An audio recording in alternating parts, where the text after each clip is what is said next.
Brilliance Audio presents Broken Glass by Alexander Hartung.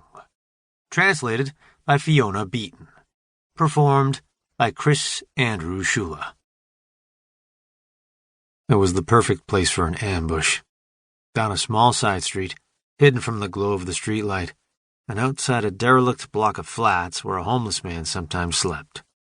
The windows on the ground floor had all been boarded up, preventing anyone from looking into the building's cold and forgotten rooms. Flurries of snowflakes were waltzing in the cold January wind, savoring their last moments before melting in the brown sludge on the pavements. Despite the lining in his boots, the cold crept up Nick's legs, making him shiver. A cigarette was anchored in the corner of his mouth, and he was rubbing his hands together. The pockets in his leather jacket could no longer keep his fingers warm. He closed his eyes and tried to filter out the noise of passing cars, concentrating on the few people out walking on a cold Monday evening. He heard heavy boots and the hectic scurrying of paws, the loud click-clack of high heels and the careful steps of a man in loafers swearing at his smooth leather soles. Nick sucked hard on his cigarette and let the smoke flow through his body, relishing the moment of warmth. He then heard the telltale squeaking of trainers, each step accompanied by the sound of a neck chain clinking off someone's chest.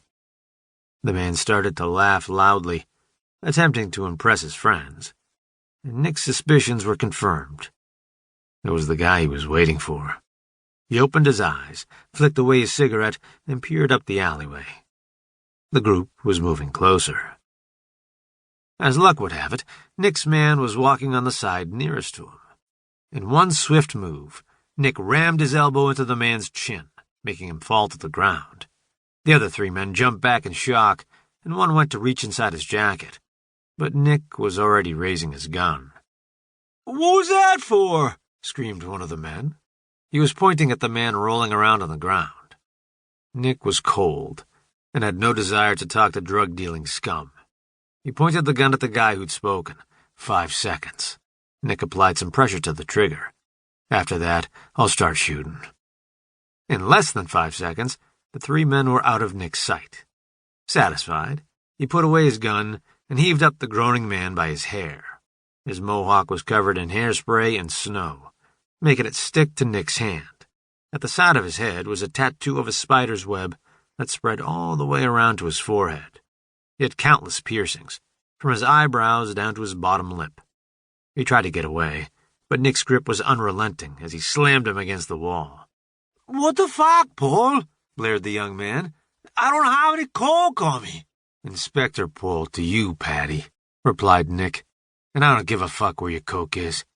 I want to know who's selling it for you." "Ah, man, is this about that cripple, Justin, again?" Nick threw Patty a heavy punch to the stomach. He gasped loudly and looked at Nick with wide, wet eyes. If Nick hadn't still been holding him up by his hair, he would have doubled over on the ground again. "Call him a cripple one more time, and I'll smash your head till you forget your own fucking name."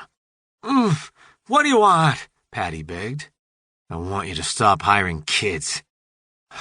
"Justin came to me," he cried. "Stop fucking me about." Nick pushed him even harder against the wall. "It's true," Patty screamed. "One of my guys brought him in 2 weeks ago.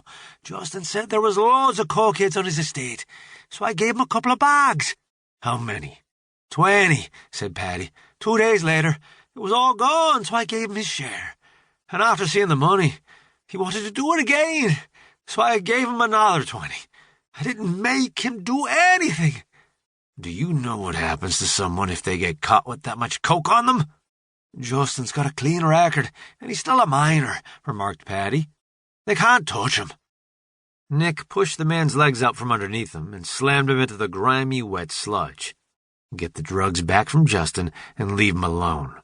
Because if you don't, Patty, you'll be begging me to let you crawl away the next time I find you." Without another glance in the man's direction, Nick crossed the street and headed towards his local. It wasn't as if he'd be able to sleep, so he may as well grab a couple of beers and catch a bit of the Premier League.